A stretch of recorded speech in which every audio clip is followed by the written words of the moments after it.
हरे Krishna. Bhagavad Gita chapter 2 श्लोक 20। श्री भगवान उवाच न जायते म्रियते वा कदाचित् नायं भूत्वा भविता वा न भूयः अजो नित्यः शाश्वतोऽयं पुराणो न हन्यते हन्यमाने शरीरे। श्री कृष्ण भगवान कह रहे हैं, आत्मा के लिए किसी भी काल में न तो जन्म है न मृत्यु। वह न तो कभी जन्मा है न जन्म लेता है और न जन्म लेगा। वह अजन्मा, नित्य, शाश्वत तथा पुरातन है। शरीर के मारे जाने पर भी वह मारा नहीं जाता। The soul is neither born nor does it dies. It never took birth, it never takes birth, and it will never take birth. The soul is without birth, eternal, immortal, and ageless. It is never destroyed, even if the body is destroyed. गुणों की दृष्टि से परमात्मा और जीव की आत्मा दोनों एक जैसे हैं। आत्मा और परमात्मा दोनों के शरीर में परिवर्तन नहीं होता है।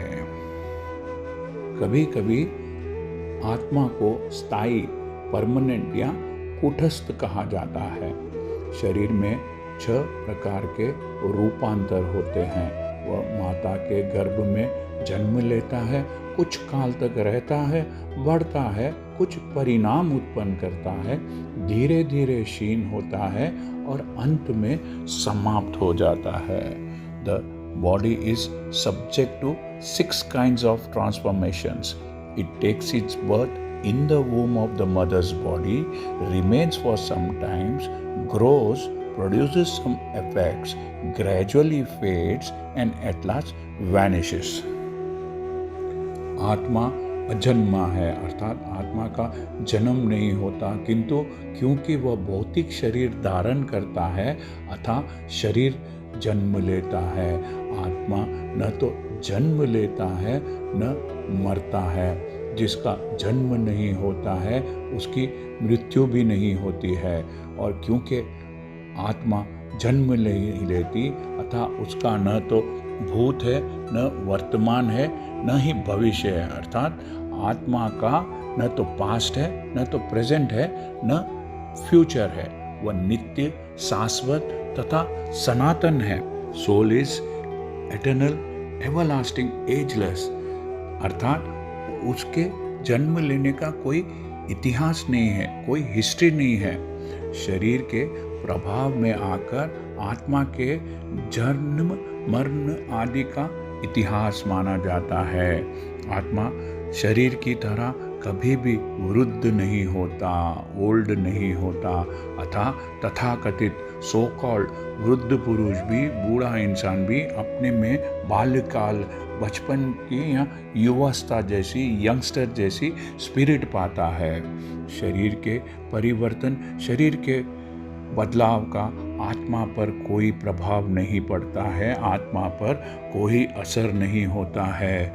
शरीर द्वारा संतानें उत्पन्न होती है और वे भी एक व्यक्तिगत, एक इंडिविजुअल आत्माएं हैं, और शरीर के कारण उनका परिचय होता है कि वे किसी न किसी की संतानें हैं। शरीर की वृद्धि, ग्रोथ आत्मा की उपस्थिति के, आत्मा के प्रेजेंस के कारण होती है, किंतु आत्मा के न तो कोई वृद्धि होती है, ग्रोथ होती है, न ही इसमें कोई परिवर्तन होता है। अतः आत्मा शरीर के 6 प्रकार के परिवर्तन से मुक्त है। कठोपनिषद में कहा गया है कि आत्मा ज्ञान से, नॉलेज से या चेतना से, कॉन्शियस से सदैव पूर्ण रहता है। चेतना ही आत्मा का लक्षण है। Conscious is the symptom of a soul. यदि कोई हृदय में, अपने हार्ट में आत्मा को नहीं खोज पाता तो भी वह चेतना की उपस्थिति से, अर्थात द प्रेजेंस ऑफ कॉन्शियसनेस से आत्मा की उपस्थिति जान सकता है। अर्थात उदाहरण के लिए कभी कभी हम बादलों या अन्य कारणों से आकाश में सूर्य को नहीं देख पाते, किंतु सूर्य का प्रकाश सदैव विद्यमान प्रेजेंट रहता है, अतः हमें विश्वास हो जाता है कि यह दिन का समय है। प्रातःकाल जो ही आकाश में थोड़ा सा सूर्य प्रकाश दिखता है तो हम समझते हैं कि सूर्य आकाश में ही है।